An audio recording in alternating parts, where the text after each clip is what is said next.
4 hospital staff have been injured in a shocking attack that unfolded at Westmead overnight. A 39-year-old man has been charged with assault. The violence has prompted calls for greater security for patients and staff.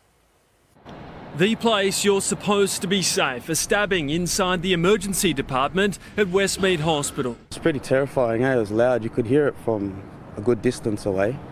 So it's pretty scary. Leroy Smith is talking about the screams of someone involved around 11:30 last night. Police say a 39-year-old patient used a knife to attack 2 security guards. The shoulder of a third guard was dislocated, while a male nurse suffered minor injuries. The nearby patients told not to move while police handcuffed him. It's understood the offender checked himself into a mental health facility on Thursday before being transferred to Westmead yesterday. The Health Services Union claiming the government is yet to effectively act on a review to give security the tools they need to protect patients and hospital staff. Health Minister Ryan Park said in a statement he's open to hearing suggested improvements toward making our hospitals safer.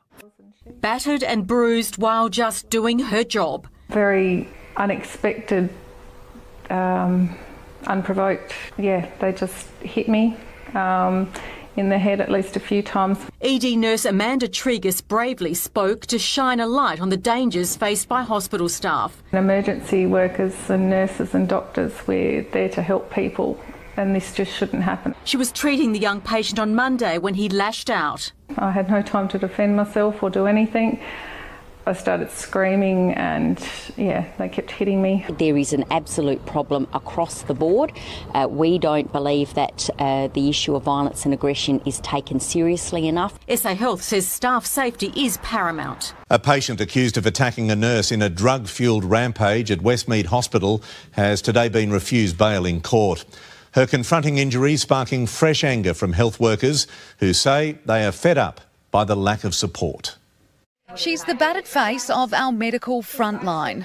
There's almost a daily occurrence of verbal aggression within our department, and we've had numerous doctors being physically assaulted. Specialist nurse Beck Davis finishing night shift at Westmead Emergency, bleeding and on the floor. The patient accused of attacking her, 26-year-old Jack Solomons, today refused bail in court. These things happen in hospitals every day. Statewide hospital workers are calling for more. The Anderson report into New South Wales hospital safety was due in December, but 9 months later, it still hasn't been released.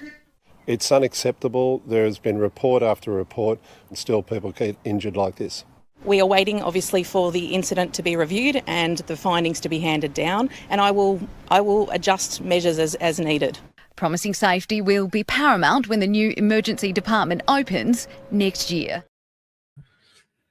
Good morning, good afternoon, good evening to those that are in the US and the UK that are currently watching this live stream. Thank you for joining us this morning or this afternoon, this evening.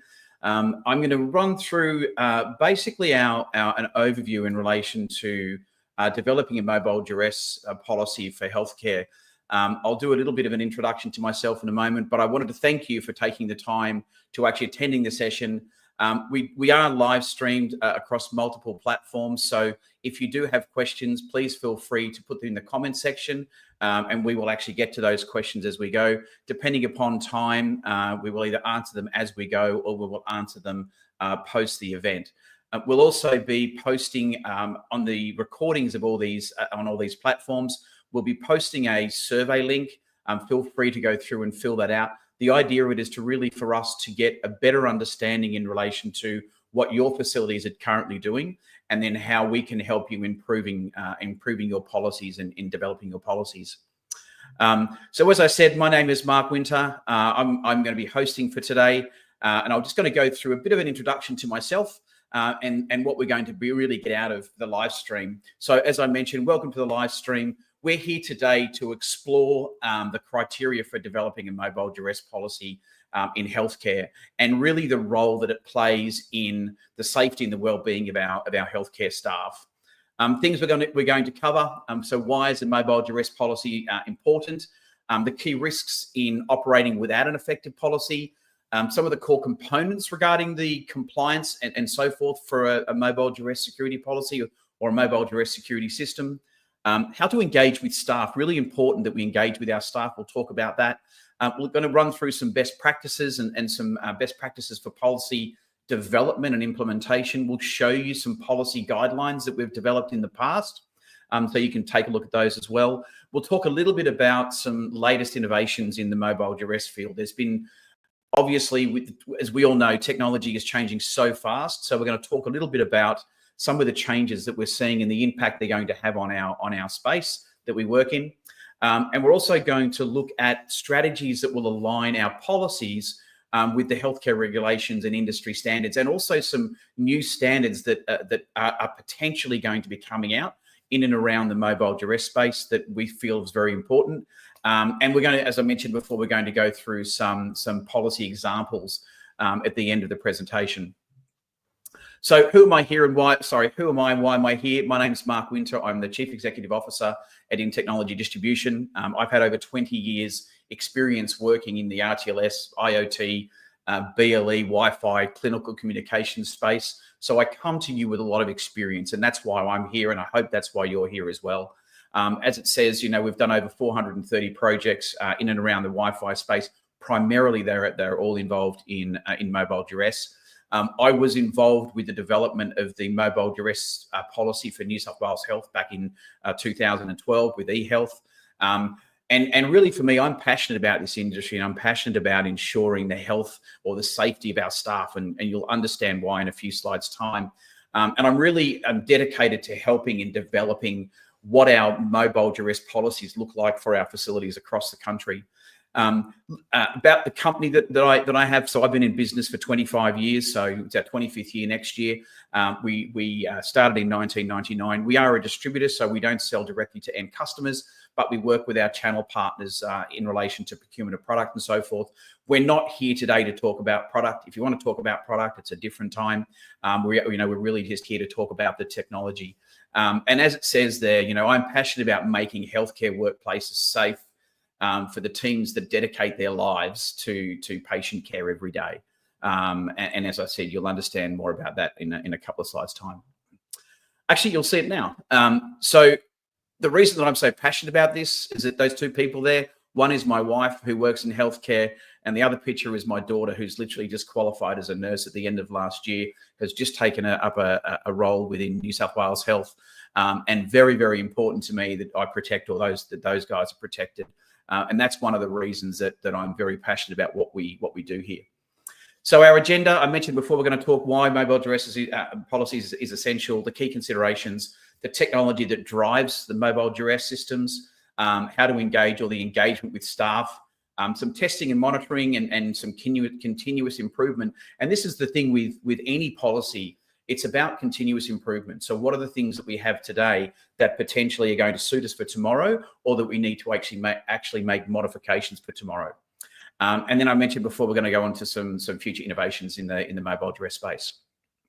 So let's start off. So why is mobile duress a smart investment? So we've got to look at what I guess is the return on investment.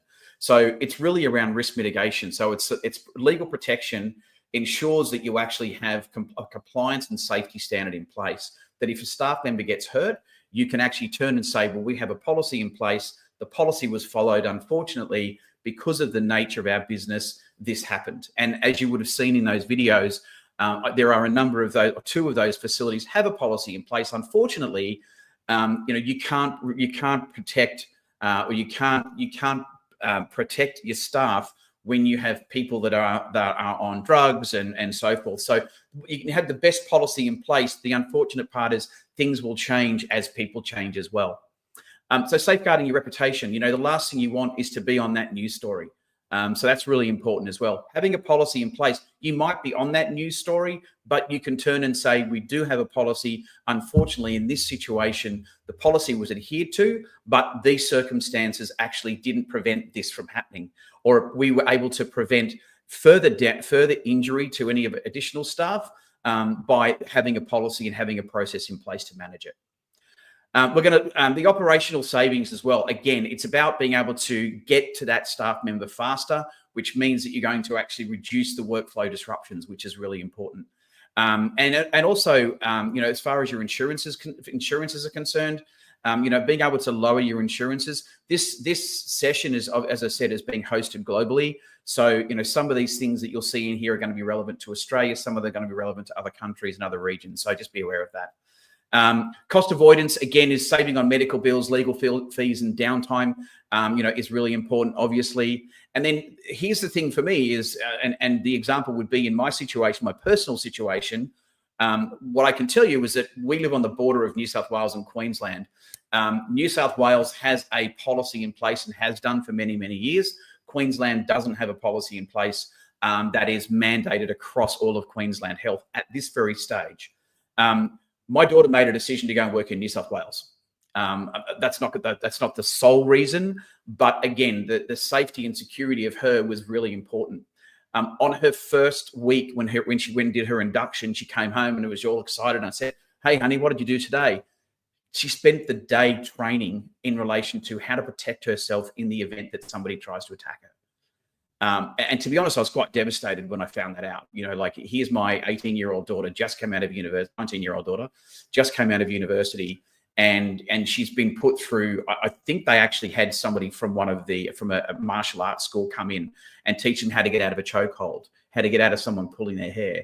This is serious. This is serious stuff. And we're talking about, and it doesn't matter what age the nurses or the doctors or the healthcare staff are. Anyone from a new student nurse right up to someone who's ready to retire, they're all in the same situation, and ensuring that we're protecting them is really important. And the other thing is patient safety. So, improve staff well-being, and it keeps the staff happy. They're confident within their business, so it keeps them happy, and they'll obviously be more receptive to the patients as well. So let's get into some policy context. So what is a mobile duress policy and why is it essential? Policy outlines the process, the technology, and the guidelines when a duress event actually happens. So it's basically what is the process, what is the technology that's being used, around when a mobile duress is activated. And again, it's ensuring that the staff in high risk scenarios are protected and actually have the ability to actually have someone come and help them in the event that they do get attacked.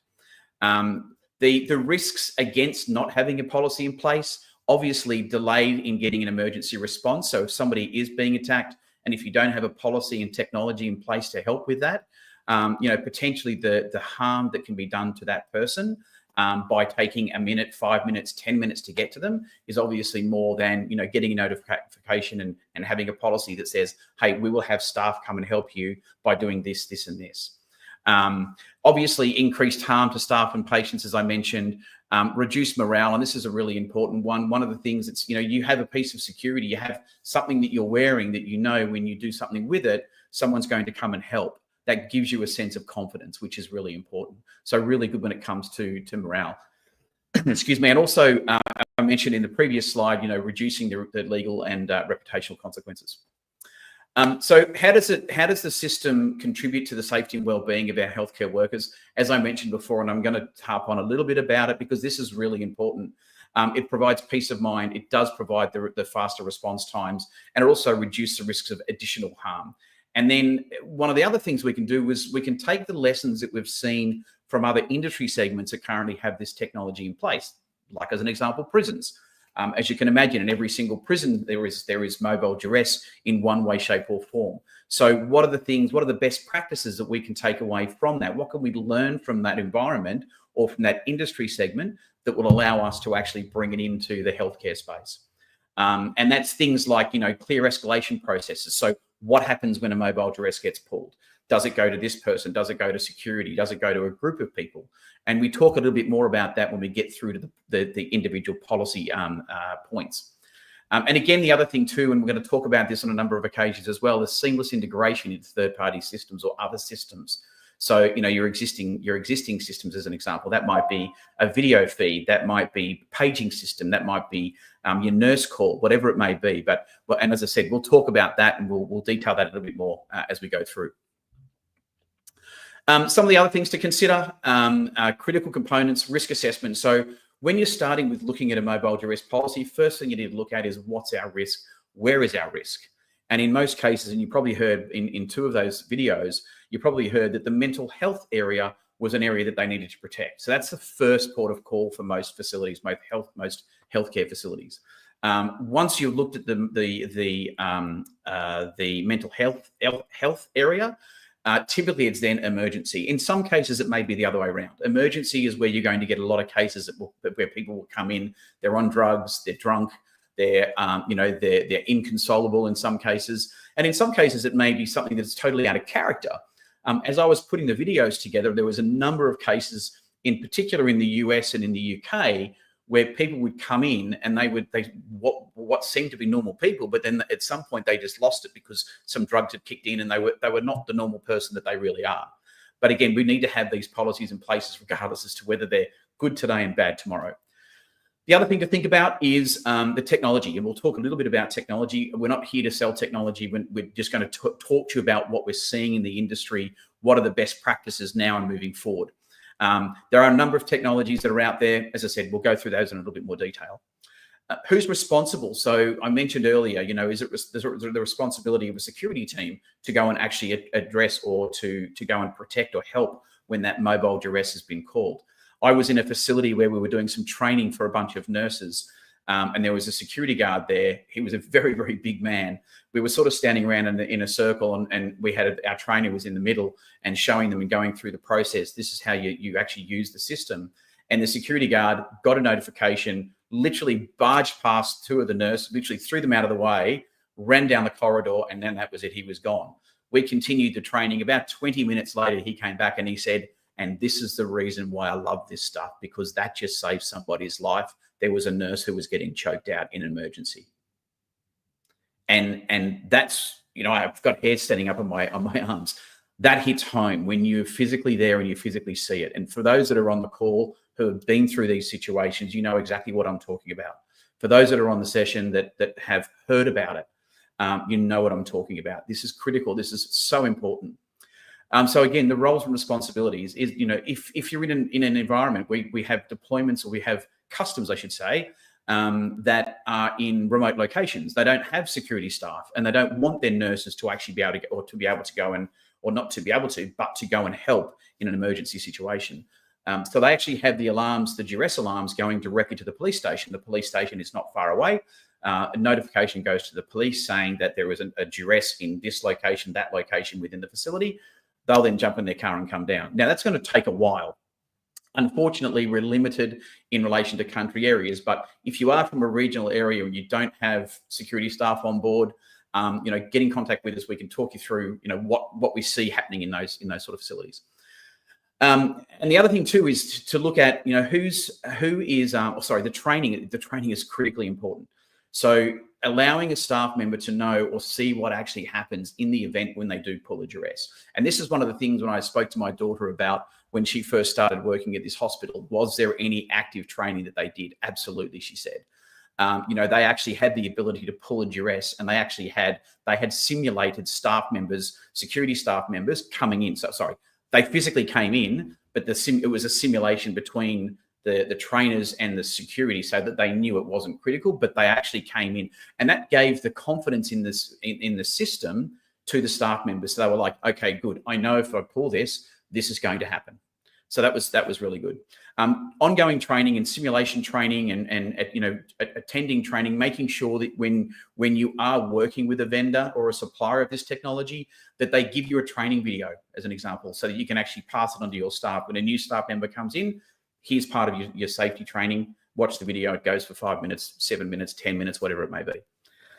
And the other piece is ongoing maintenance and update of the systems. What we've seen over the years and years and years we've been doing this, as I said, I've been doing this for a very, very long time. It's really key and important to make sure that the systems are actually updated. They're updated and they're tested on a regular basis. And again, we'll talk a little bit more about that as we go through. So some of the other key considerations is the role of compliance. So where does the healthcare play, and where does the compliance come in? Ensuring that the policy and making sure that your policy is compliant with your legal requirements. So if there is a specific legal requirement in relation to work health and safety standards that you need to adhere to, ensure your policy obviously adheres to that. And again, protecting staff and also patient privacy. So if you're concerned or your staff are concerned about their privacy, we in the past, we have seen staff say, well, if I have this tag, if I have this device, does that mean you're going to track what I'm doing? And we know literally we're not interested in tracking what you're doing. We're interested in saving you in the event that you may be in a situation that you need help. Again, we can talk you through and work through with you and give you some verbiage and wording around how you position it to your teams. There is a European standard coming out, which is very, very exciting for us. It is. I'm not going to try and pronounce the full name of it because I'll get it wrong. So we're going to call it the P&G certification. And in Europe, basically, they have the personal emergency devices, which is what we're talking about.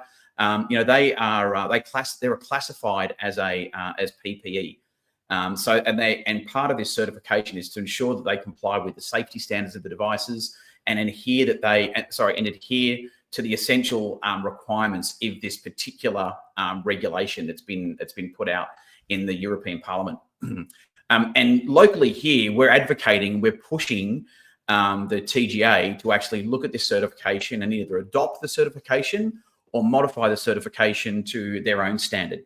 And I'm going to go through a little bit about what that standard looks like and what they talk about, because I think it's important. Again, if you've got any questions, feel free to ask. Put it in the chat window, and we should get someone will answer it to you or for you, or I'll answer it live. So again, the P&G certification. So the key requirements is the robustness. So the device must be durable and able to withstand a harsh environment, which is like in a healthcare environment.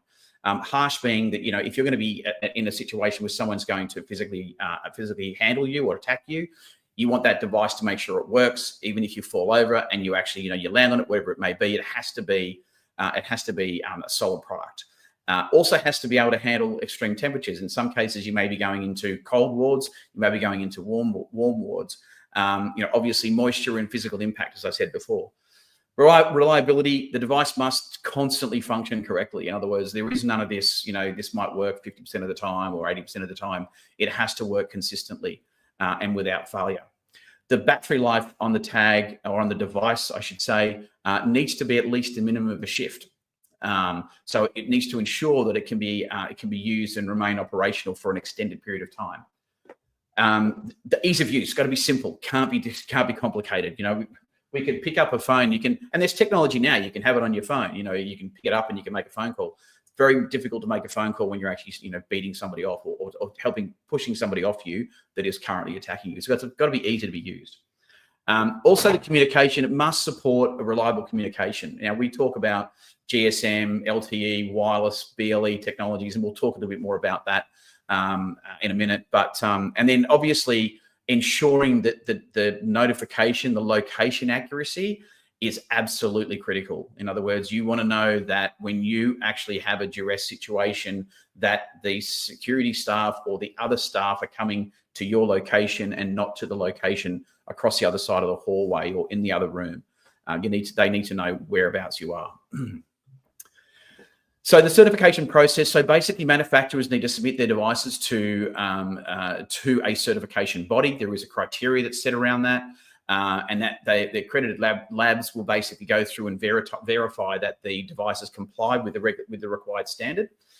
They are independent, so it's not, hey, send it to me, I'll check it out. It's not about that. It is an independent body that will actually verify it. Excuse me. And then once the device has actually been verified, it will then get, or be granted in this situation, P&G certification, and that will then be earmarked on the device to say that yes, this is certified. And the importance of that is to ensure that when the workers are actually in a high risk situation and they've got a device that they know is certified, again, just gives them that more confidence on the system. Also helps the company comply with obviously the health and safety requirements and other safety regulations.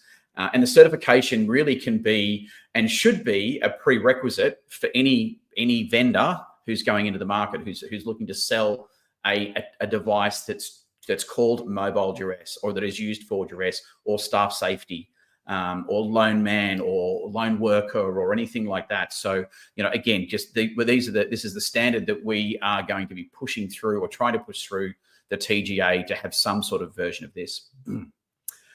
So some of the technology and the implementation of the technology, I mentioned before, there's a whole bunch of technologies, infrastructure-wise, which is the backbone of the system. This is what the system will run on. You know, you've got GPS, RFID, Wi-Fi, ultra-wideband, Bluetooth, and Bluetooth low energy. Bluetooth and Bluetooth low energy are two different things. And if you want to know more about that, jump on the internet. You can check it out. Just do a comparison between Bluetooth and BLE. And then you've got the mobile Duress tag. So mobile Duress tag is a wearable tag, or it's a tag that you will hold. And they can come in different forms, different fashions. You've got push button tags, or you've got pull activation. So, you know, if you might have a discrete tag that you have that's sitting on your belt. You may use it as a push button. Alternatively, you may have a tag that may hang around your neck or on your belt as well, and it'll have pull functionality. And then the other piece to the system itself is the RTLS platform, or the real-time location system platform. And that consists of two things. It consists of a rules engine, and it consists of a location engine. And in some cases, the rules engine and the location engine may be the same vendor. In other cases, it may be different. So you may have a system that basically has the infrastructure and a location engine, and then the third party, you will actually have a third party platform. It may integrate into an existing platform that you have. You may not need to put in a new location engine or rules engine, I should say, because you may already have an existing security system that you can tie into. So these are things to think about when you're actually looking at your policy and writing policy around this. I want to give you some idea in relation to the infrastructure and the technology options, right? I'm not going to stand here or sit here. I'm standing actually. I'm not going to stand here and tell you what you should buy. This is an independent comparison between different indoor location technologies. Not something that we have put together. It's something that is external. You've got the source information there. Excuse me. Obviously, we've seen Wi-Fi. Wi-Fi has been very, very widely deployed. BLE 4.2, you know, you're in that environment, you're putting beacons around the facility in every room, as an example. Great thing about the BLE technology is that you actually get a very, very long battery life, which is really important, in particular when you're looking at doing other applications with RTLS, but I'll talk a little bit more about that as well. Then you're looking at BLE 5.2, 5.1, 5.2, which is actually technology where they're talking about angle of arrival, angle of departure, very, very very granular location accuracy, and long battery life on those as well. Ultra wideband, you're going to get down to about 10 centimeters, according to this chart, which is correct from what we've seen. Really good in a asset tracking scenario, typically more so in a warehouse environment, that sort of thing. Passive RFID, not even going to talk about it. It's not something we would use with this technology, or not for this technology. Or sorry, for this use case. So some of the things to evaluate when you're looking at, you know, what is the best technology for your deployment, and it's going to be based on three main things. It's going to be based on scalability. So can the system actually grow with the organization's needs to expand? So as an example, I mentioned before, you might want to start out with a small area of your facility, but can the system then expand into the other areas as well? So, and when I say other areas, you might be doing other things other than just using mobile Duress. We see now that there's a lot of mobile Duress going out throughout the whole facility, which is fantastic. But you've got to make sure that when you are looking at these systems, does it scale? And also it must support other RTLS use cases. You know, that when you're putting any technology in, there's a cost involved in doing it. So being able to actually put a technology in that's going to allow you to expand on that technology and get other use, or use it for other use cases other than just one, is always an advantage. So really consider that and think about that. And then consider if it will actually handle various number of users, devices, facility sizes, rules, alerts, you know, a whole bunch of different things. Really, when you're looking at it, go deep with it as well. And I'll when we get to the policy information, we'll cover that. Again, as we've said before, make sure that the technology is intuitive, and look for solutions that require minimal training. So you don't want something that's going to be cumbersome to the staff members because they've already got enough on their plate. You want it to be very, very simple.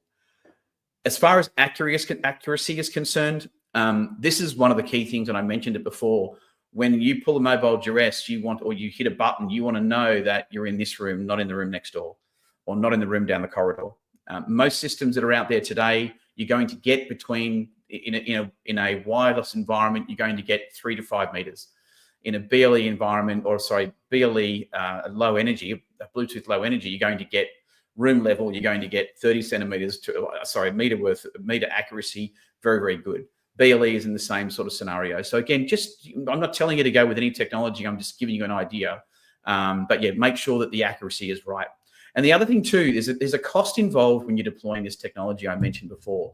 And one of the things that we've seen and we've spoken to a lot of customers that currently have technology deployed, and their recommendation, as much as it is now, is to have a system that you don't actually have to go and recalibrate. And recalibrating is a very, very expensive thing to do because you need to fingerprint the whole facility. So again, we'll talk about that a little bit later, but if you've got any questions about it, I can either take it offline or you can ask them now. Integration capability. So the ability for the system to actually integrate with security infrastructure. The ability for, as an example, when you get a duress situation, you want to be able to actually have your camera. If I've got a duress situation here, you potentially want to have your camera go and face where that is so you can actually visually see what's going on.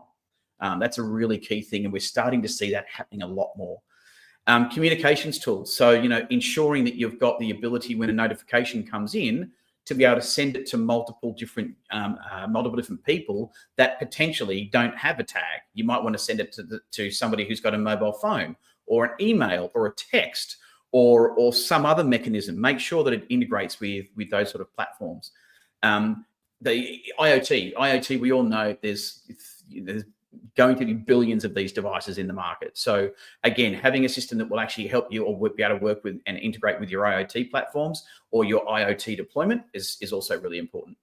And again, integrating back into EMR, your EHR, so your medical record system, being able to actually get medical record information directly on your device is also a key thing to consider.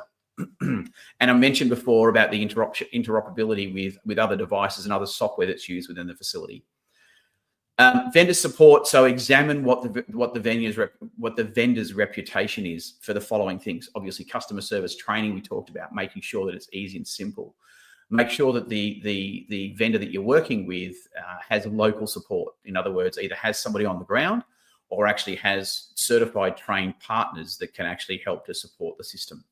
And also maintain it and also update it, and look at what are the scalability options, as we mentioned before, and being able to scale that out into other use cases. You may have somebody who's a security person, but really doesn't understand the way in which an asset management or an asset tracking solution might work, or what a workflow is going to look like when a patient walks into a facility. So really look and work with organizations that have that knowledge and experience. An absolute must. And you can see this is a really big one. A mobile duress system is as critical, if not more so, than your nurse call, your access control, and your video system.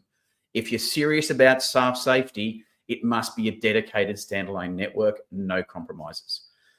This technology is designed to help protect people. And if we're running it running multiple different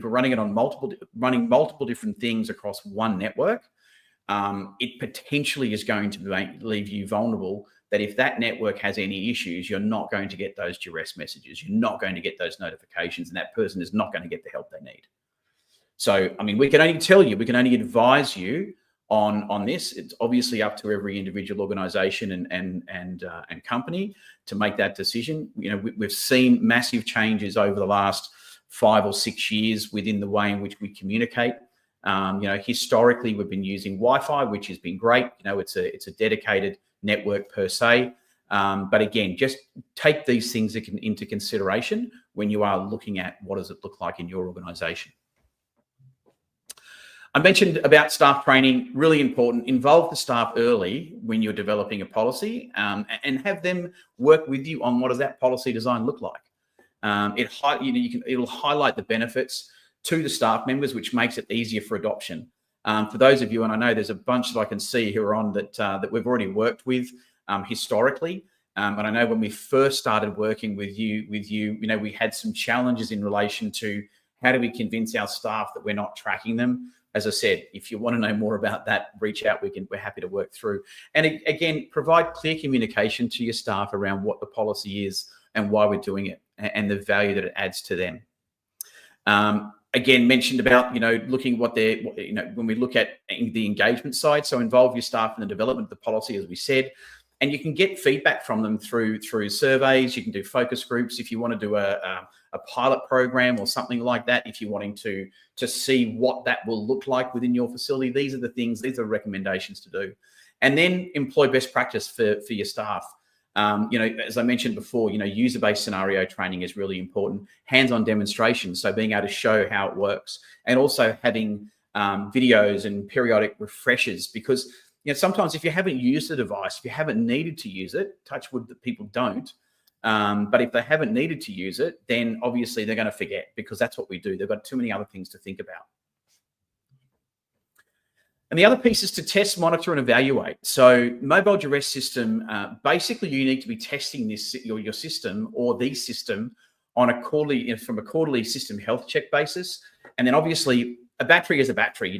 Batteries will fail. Batteries will they will short out. There'll be a bunch of things may or may not happen with them, but make sure that you're checking them on a regular basis. So every month.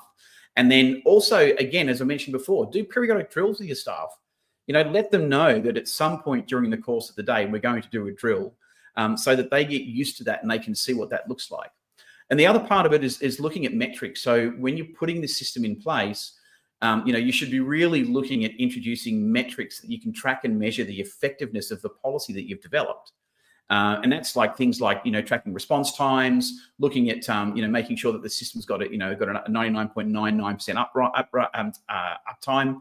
And then looking at getting staff feedback for any improvements that they think or you think that you may want to make to the policy. And again, a policy is a policy because it needs to be something that's structured. It doesn't mean that policy has to not ever change. So be flexible to getting feedback and making changes if that's necessary. Some of the future considerations, and this is something to really consider when you are looking at putting a policy together, is to look at, and I guess the scenario is this is some of the future things that you'll see coming out of the market. Some of the innovations that are on the horizon and around the mobile duress technology have blown me away. We're now starting to see some smart mobile duress devices come out that will do mobile duress. They'll also do access control. They'll do multi-factor authentication, two-way messaging and paging. So my organisation, we work with a vendor. I'm not going to talk about it much, but we work with a vendor that does paging and has a paging system. And I'm surprised the amount of pages that we still sell and we provide to the healthcare industry. So again, these smart devices are allowing you to actually remove that additional piece of technology away from the user, so that rather than having to have a pager, rather than having to have an access control card and a Vocera or what are they called? Can't think of the name of Vocera now, but a Vocera badge, a striker badge. Being able to remove all those devices and put it into a single device. That's what we're starting to see is happening within the mobile device and mobile duress space. And some of the other technology that's coming out, obviously, is the ability to do speech to text. So if I get into a duress situation, I can actually potentially pull a duress or hit a button, and then I can basically talk through the device, and that will go back to security. They can hear what's going on. And some of that potentially, as we move forward, will actually be driven by AI. And everyone talks about AI, and I put that last on the list because I'm a little bit AI all out. But look, AI is going to play a critical role when it comes to mobile duress as we move forward, in particular when it comes to voice activation and then interpreting what that means and things like that.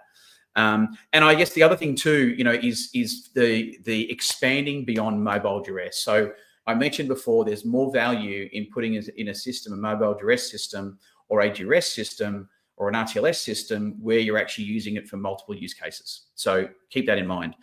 And keep that in mind when we talk about this. These are some of the use cases that can be served by RTLS, real-time location systems, in a hospital today. We're talking about staff duress. And I can tell you with the deployments that we've done across the country and across the region, and I know from my travels and my meetings with organisations and healthcare facilities in the US and the UK and India and Malaysia and Thailand and Philippines, this has been the primary driver for an RTLS system. Yet we've got all these different things that we can use this system for. So really important to make sure that when you are looking at it, and it's very difficult, we understand it's very difficult because Duress gets priority because it's security, it's protecting people. But the reality of it is when you're looking at a Duress system, you've got other opportunities to look for funding internally within your organisation to help fund your Duress system because there's other application usages that this can be used for. So let me give you an example. You might get in contact with the guys who run the biomed department and say, hey, we can do asset management with you. You might look at the people who are managing the housekeeping, the cleaning of the rooms and things like that and say, hey, we can do transport management. We can do tracking of the assets and bed management. It could very well be the person that's actually running the pathology lab. We can actually help you get a porter or I don't know what else to call them actually. I'm going to call them porter. We're able to get somebody to go and grab somebody who needs to go and have an X-ray, get them down to that pathology when they need to get them down, or get them down for a blood test when they need to get them down for a blood test. So there's a whole bunch of different things. Pharmacy, the last one there. I mean, this is really important. There's fridges and freezers, that are carrying they're carrying drugs and other things like that within a facility, that knowing what the temperature of those devices are, or those fridges or freezers are, is critically important. And should they drop below a certain degree, bang, let's hit a notification and have someone from Biomed go and fix it or go and address the issue. You only have to have one fridge or one freezer to go down, and potentially the lost drugs could actually pay for the cost of a system. So just again, consider that when you're looking at mobile Duress, because you can potentially get funding from other parts of the facility to fund that deployment. So we're going to get right in now. I've got probably about 10, 15 minutes left. I'm going to be talking for, and I apologise if I've gone on for too much and too long. But I wanted to go through some of the policy examples, and this is some of this stems from our engagement previously with New South Wales Health. It also is relevant from other organisations and facilities that we've worked with across the country and around the region. So let's look at the system management and configuration of the system. So and these, just so you're aware, some of these are verbatim out of policies that we've actually written and for healthcare facilities, and some of them are different. Some of them are new. Mainly because the technology's changed and things have changed since we originally started writing these policies going back about 15 years ago. 12 years ago. So centralized management, the system must support and manage a single site from multiple sites from a single interface. So multi-tenanted solution is really, really important. So, and the other thing too is also having the ability to have within your facility, you're going to look at the system and say, okay, do I want to have this on-prem? Do I want to actually have this in the cloud? Do I want to have it in my cloud? Do I want to have it in a mobile environment? Consider those sort of things. Integrated messaging, I mentioned before, making sure that it does integrate with other platforms, and also has potentially built-in messaging capabilities. So as an example, if I'm a security staff member, and I get a notification, I can potentially send a message directly to a tag and say, hey, are you okay? So think about that. User management, so integrating the system, the RTLS system with your existing HR records or your EMR or your back-end systems, so that you're actually using one database to actually allocate tags and things like that.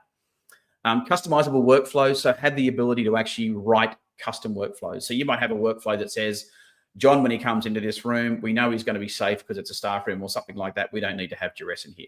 Or it might very well be that, when he's in here, we need to actually make sure that, we know that he's in this room. Automated reporting, really important. You need to have the ability to actually get a notification of what's happened within your facility. Most systems, you should be ensuring that the system actually has the ability to give you that reporting. Each time that a Duress message or a Duress is actually activated, you need the ability for the system to give you the ability to actually put in, yes, I accept that this has happened. Here's what we've done to address it, or dismiss it, whichever it may be. So really important. Escalation protocols. So make sure that, again, we talked about workflows, make sure that those workflows give you the ability to actually have escalation paths. So if this happens, do this. If that doesn't, if you don't get a notification from there, then do that. If that doesn't happen, then do this. So that's important to have that escalation ability. Accurate location tracking. So historically, we've basically said anywhere between 3 and 5 meters is the location accuracy that we need. We actually need under 3 meters or in the room. That's it. If it's not in the room and it's not under 3 meters, and we say under 3 meters because that's in an open air environment, so that's why we say under 3 meters or in a room level. Room level is really important. I was at a facility recently where they had a room that was 2 by 2 meters by 2 meters. We were able to get the location actually inside that room, which just sat behind their reception area. Excuse me. Also making sure that when a notification is sent, that the recipient, the duress location is actually sent and displayed to other, sorry, let me take one step back. I've missed one. Notification. So the notification, so when a duress is actually hit, when a duress is pulled or activated, that duress notification needs to be transmitted in under 3 seconds. So literally 1, 2, 3, it has to have already been sent and it has to have already been received by the system. At that point, once the system has received that in under 3 seconds, we need to make sure, and again, remember, this is policy. The policy is that the system that you have in place has to have a recipient tag, and a recipient tag potentially may be a security guard. It may be an allocated number of tags within the facility that are classed as responder tags, or it could be any of the staff that are around that person in that close vicinity of that person. That notification has to be on that tag within 5 seconds. So 5 seconds is still a long time. If you think about someone's choking you, that was 5 seconds. So, that's a long time when you've got somebody with a hand around your neck. So really important that we get that as fast as we possibly can. Again, we talked about making sure that the device is simple and easy to use, ensuring that the device is tamper resistant. And I don't mean tamper resistant. In other words, they can't pull it off the belt or anything like that or around the neck, but the ability to not allow the user to actually make any modifications to the way in which the tag operates. Okay, really important, because a policy is going to say when this happens, this happens. If someone makes a modification to the tag, which can, and in some cases can and isn't allowed to, it can't happen. But if it does, if they can, just ensuring that that device is tamper resistant. Longevity and monitoring of the battery, critically important. There would be nothing worse than picking up a battery that says I've got 90% or 80% or 70% charge, going out on your shift. All of a sudden you're doing a double shift, you're 12 hours into it, you pull a duress and the battery is dead. So ensuring that you actually get a notification on the tag, whether the battery, what the battery status is when you actually check the tag out. So when you pick the tag up from a charger, or when you pick it up out of the box of tags, making sure that you know what that battery level is. Nothing worse than getting halfway through a shift, as I said, and it not working. Minimum IP65 rating for as far as the durability of the tag, environmental durability. Fall detection is also pretty important. So the alarm must activate if a fall is detected. In other words, if I get knocked out, if I get knocked unconscious and I'm laying on the ground, I don't have the ability to pull a tag, push a button, or even yell for help. So having a tag on somebody when they fall, and knowing that accelerometer is telling us that person has fallen over, then we can that will allow us to go and then help them. Also notifying a user if a user goes out of range of the system. So if I walk outside into the car park because I'm walking a patient out, the tag needs to notify me that I'm now no longer within coverage of that duress system. So, and obviously, our recommendation is make sure that you've actually got coverage across the whole facility. Don't just cover the a little bit of it. If you're going to cover the facility, cover the areas that you need. And I talk a little bit about that in the next slide. And also as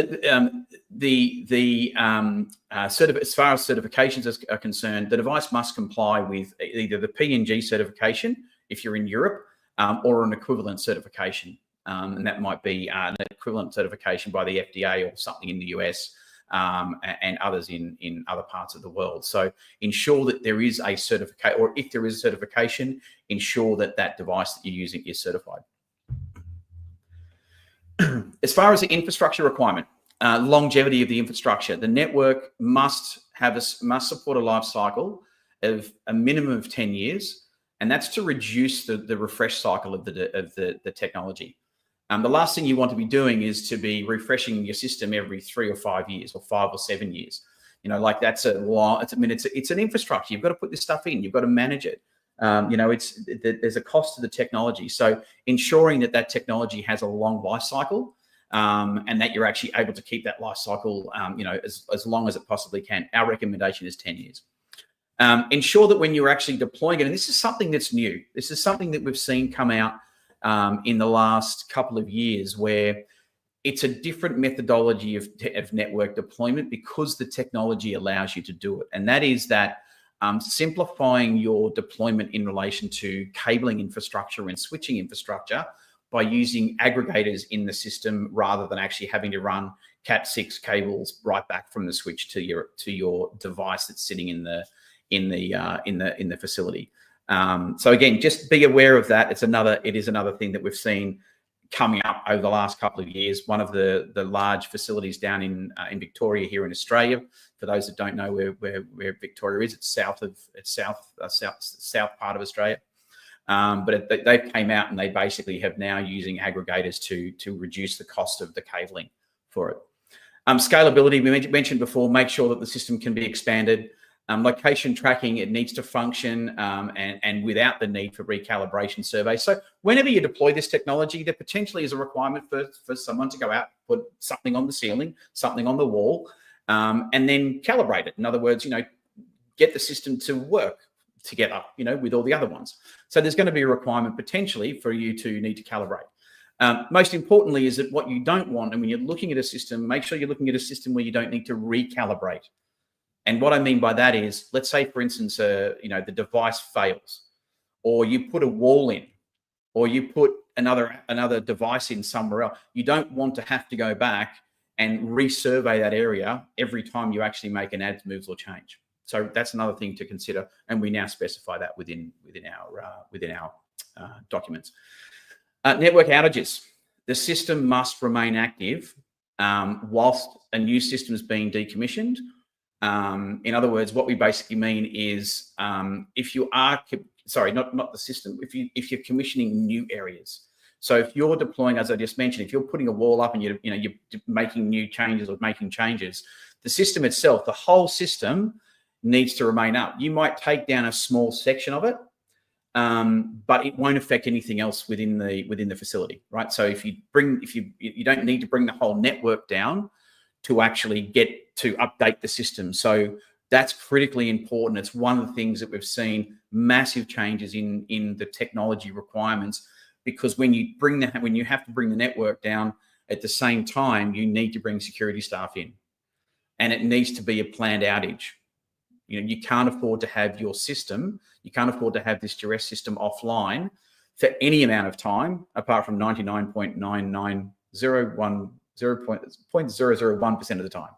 So, you know, make sure that the system itself, if you do need to make adds, moves, and changes, that the system will still remain, the remaining system will remain without actually having to be recommissioned. I mentioned before about the healthcare standards, really important, focus on that, and interference mitigation as well. This is another thing. We're seeing hundreds and hundreds of thousands of devices being deployed into hospitals now, and pretty much everything has got some type of wireless, BLE, something like that, device connect or activity. I mean, just me alone, I've got 1, 2, 3 phones. I've got an iPad. I've got my laptop. I have an Aura Ring on. I've got about 15 or 20 devices that connect to a network in here. So really important that when you are actually looking at these systems, that the systems that you're putting in are not going to interfere with other third-party product or other third-party devices or technology that you actually have.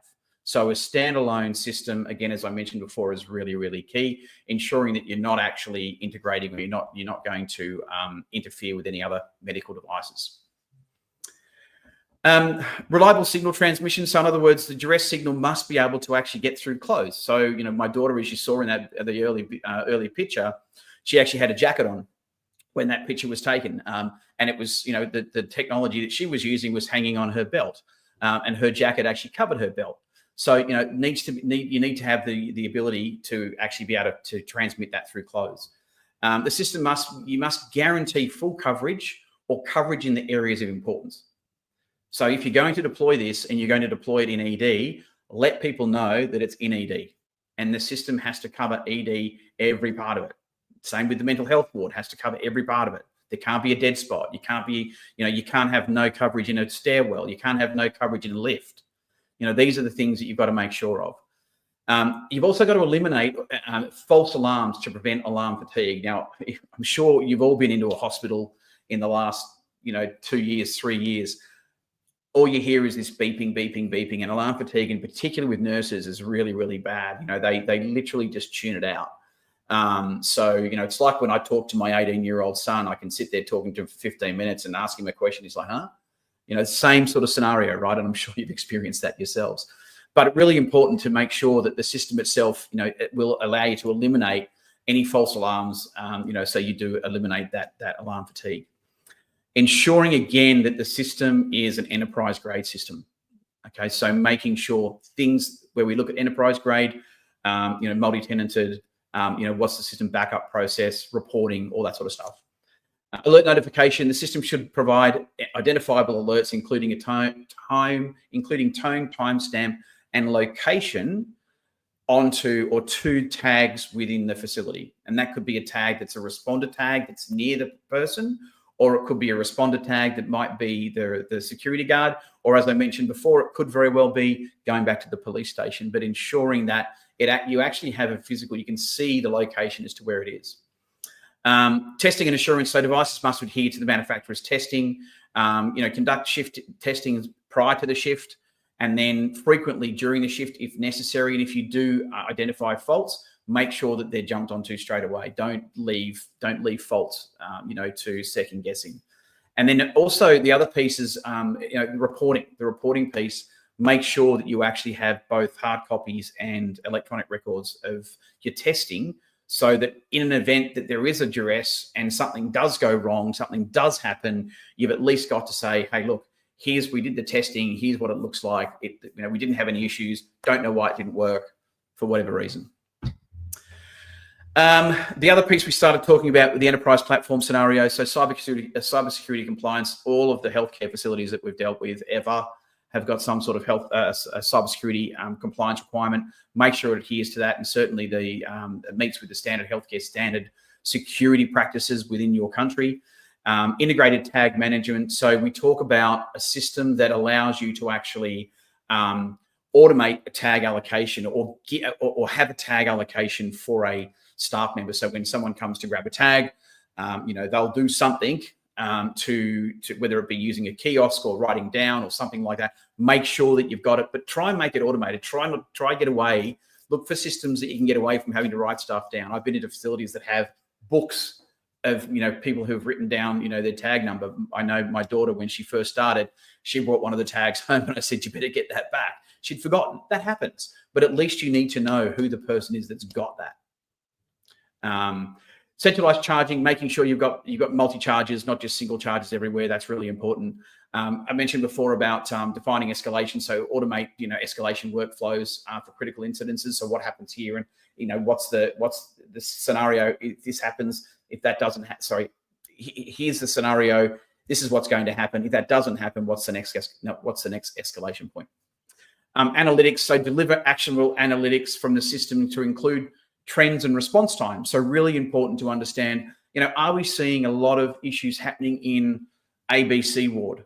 Is it happening in ED? How often is it happening? What time of day does it happen? You know, having the ability to actually get some critical analytics around it is really important. And that potentially might be, do we need to have potentially more security on at this time, or more security placed near this location, or within this ward? Because we know historically over the last 5 years, 2 years, 1 year, 8 months, 5 months, that we get a whole bunch of issues that happen on a Thursday afternoon at 2 o'clock. I mean, I'm making it up, but that gives you an idea. You know what I'm talking about. Real-time notifications. Make sure that the device has the ability to go to send those send the notifications to those responder tags very, very quickly. Multi-coverage support, so supporting 99.9% uptime across all of the facilities. So you need to make sure that the technology that you put in, the enterprise technology that you put in, does have that uptime capabilities. Ability to do geofencing, in other words, geofence this room when I come in here, the system knows that I'm in this room. Audit and compliance tools, so maintain accurate records. So make sure the system allows you to maintain those records, because that will help you comply with the regulatory compliance. And also look at the low latency rate. In other words, ensure that the delay of updates, in the situation where there is a critical situation, is kept up to date and is low latency. So that's it. I'm bang on 12 o'clock. I've literally got about 30 seconds before I finish. I wanted to say thank you. I'm going to go through a bit of a summary and look some of the key takeaways that I hope that you're going to work or take away from this. Understanding the need, what the mobile duress system needs to have to help you and improving response times and things like that. Looking at the effective policy development. So again, as I mentioned earlier on, involve your staff, involve your stakeholders, have them buy into this because they're working on you on developing it. And then implementation and training, really important. You're only as good as the people that you train, and you train them well, they know how to use the system, then it will actually allow you'll know that they can actually then use the system to help them. Next steps, when you're looking at this, evaluate what your current policies are. So when you go away from this session, look at what your current policies are. What are the opportunities for improvement? Engage with your team, as I mentioned before. Yes, you might be a state-run or in the US as an example, you might be a private operation and have multiple facilities. Don't think that just because you've got a policy that everyone's happy with it. And I know you don't want to go back and open a can of worms, but engage your staff, involve them, and let them, let the policy reflect real world needs and not just what you think is a good idea. And then partner with experts, work with people that actually know this stuff, that have done this stuff over and over and over and over again. Reach out to other facilities, reach out to other healthcare facilities that have deployed this technology. We're all open to having those conversations. We're all open to help each other. It's no secret. We want to improve the healthcare outcomes or the safety for our staff and our nurses and our doctors and our frontline workers. So, I'm sure that everybody is prepared to share that information. So reach out to those people that can help you. And apart from that, look, I want to thank you again. If you have any additional questions or anything like that, we are on time. So I won't keep anybody on the session. But if you have any questions, there's my details. Send them to me. As I said, we will send out a survey. The recording will be available on all the platforms that you're looking at it on now. And so if you wanted to get any more information, reach out. But again, thank you so much for your time. Appreciate it. Enjoy the rest of your day and the rest of your week. And for those that are in other parts of the world, enjoy your sleep. And again, thank you so much for your time. And I look forward to hearing from you if it's something that you'd like to talk to us about. Anyway, all the best. Have a great afternoon, evening, morning. Cheers.